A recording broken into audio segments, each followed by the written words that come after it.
Last week I said that this week I would talk more about healing, but since we also spoke about restoration, and last week we celebrated Easter, I figure I use the time to talk some more about restoration, or I should say the mother of all restorations, and that would be the resurrection. Not only is Jesus restored to life, but he makes it possible for us to restore our relationship with the Father. I want to talk about a couple of scriptures that inspire this message. The first would be in the Gospel of Matthew. That's Matthew 8, 5 through 10, which tells us a great deal of how important faith is. Jesus heals a centurion's servant. Now, when Jesus had entered Capernaum, a centurion came to him, pleading with him, saying, "Lord, my servant's lying at home, paralyzed, dreadfully tormented." And Jesus said to him, "I will come and heal him." The centurion answered and said, "Lord, I am not worthy that you should come under my roof, but only speak a word, and my servant will be healed. For I also am a man under authority, having soldiers under me, and I say to this one, 'Go,' and he goes, and to another, 'Come,' and he comes, and to my servant, 'Do this,' and he does it." When Jesus heard it, he marveled and said to those who follow, "Assuredly, I say to you, I have not found such great faith, not even in Israel." The same story is also mentioned on the Gospel of Luke 7, 1 through 10. I encourage you to look it both up. Now let's look at the Gospel of John 11, 1 through 6. This is the death and resurrection of Lazarus. Now a certain man was sick, Lazarus of Bethany, the village of Mary and her sister Martha. It was the Mary who anointed the Lord with ointment and wiped his feet with her hair, whose brother Lazarus was sick. So the sisters sent word to him, saying, "Lord, behold, he whom you love is sick." But when Jesus heard this, he said, "This sickness is not to end in death, but for the glory of God, so that the Son of God may be glorified by it." Now, Jesus loved Martha and her sister and Lazarus. So when he heard that he was sick, he then stayed 2 days longer in the place where he was. Now we jump to verse 17. So when Jesus came, he found that he had already been in the tomb 4 days. So Lazarus was in the tomb for 4 days. Lazarus dies and he's in the tomb for 4 days. And now we jump to verse 38. So Jesus again, being deeply moved within, came to the tomb. Now it was a cave, and a stone was lying against it. Jesus said, "Remove this stone."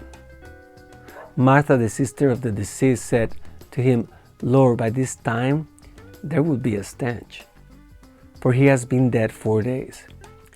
Jesus said to her, "Did I not say to you that if you believe, you will see the glory of God?"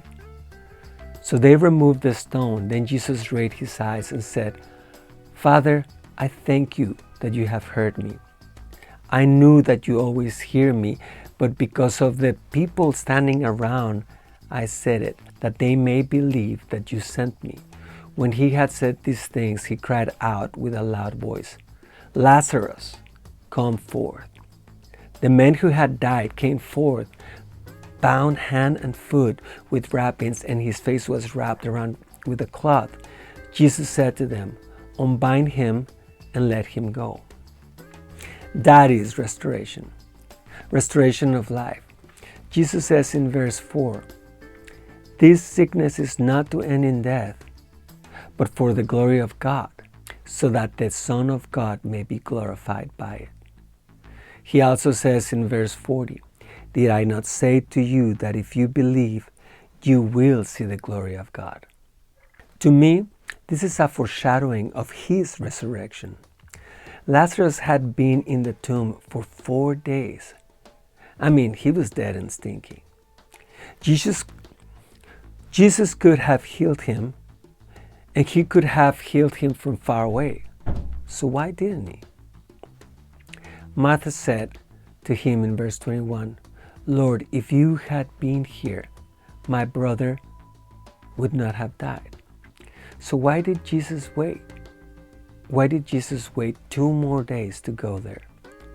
Well, to show the glory of God and to demonstrate the power of the restoration and healing. 4 days on the tomb and then resurrected, restored to life, healed, so that people would believe what was to come. Could Jesus have healed him from far away just as he did the centurion's servant? Maybe not. Nothing is impossible to God, but I think they lacked the faith. Hence why Jesus had to show them in person. The centurion had the faith, so the servant was healed. His faith was so great that Jesus marveled and said, I have not found such great faith, not even in Israel. So through the centurion's faith, the servant gets healed. There is no mention of it, but I like to believe that the servant also had faith. Through Jesus' faith and through his command, Lazarus gets restored to life.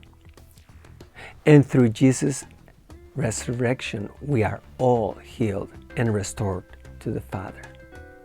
Last Sunday, we celebrated Easter, which is about the resurrection of Christ. It's about restoration from death to life. It's the restoration of a relationship with God. So I encourage you to take advantage of our ability to reconnect with God and be a part of God. Don't be a part of God that is separated from God, but rather be a part of God. I encourage you to develop a personal relationship with God through prayer and meditation. And no matter what, we can be healed and we can be restored in Jesus' name.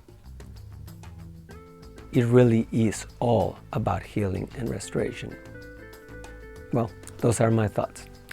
To support this ministry, please visit www.tinychurch.org and click on the donate button. It is safe and secure. Please also follow us on social media and share our videos. Like and follow our Facebook page or IGTV channel on Instagram. Follow us on Periscope, subscribe to our YouTube channel, and if you prefer audio, we have these messages available as a podcast on iTunes, Podbean, and Tumblr. Next week, we'll talk about what the Bible tells us, what the church should be doing about healing. Thank you for watching, and remember, tiny church, tiny steps to mighty miracles. God bless you.